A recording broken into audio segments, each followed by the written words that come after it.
నేను పొద్దుల్ని కోరుతా ఉన్నాను, మంత్రులు ఎమ్మెల్యేలు విదేశాలకు పోవడం కాదు, రైతులను తీసుకెళ్ళండి. మంత్రి గారు విదేశాలకు తీసుకెళ్ళండి రైతుల్ని.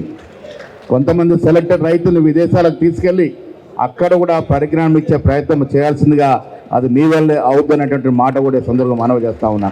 మిత్రులారా, పెద్దలు జూపల్లి గారు చెప్పినట్టుగా 10 ఏళ్లలో ఈ రాష్ట్రాన్ని అప్పుల పాలు చేసి 6.5 లక్షల కొత్త అప్పు తెచ్చి మొత్తం 7.5 లక్షల కోట్ల అప్పు మన నెత్తిన పెట్టిపోతే కూడా, ఆర్థిక నిర్బంధం విపరీతంగా ఉన్నా కూడా కాంగ్రెస్ ప్రభుత్వం, ముఖ్యమంత్రి రేవంత్ రెడ్డి గారు 6 గ్యారంటీలతో పాటు మీరు కోరుకొని సన్నబియ్య స్కీమ్ కూడా పెట్టినటువంటి ఘనత ఇవాళ రాష్ట్రంలో కాంగ్రెస్ ప్రభుత్వానికి.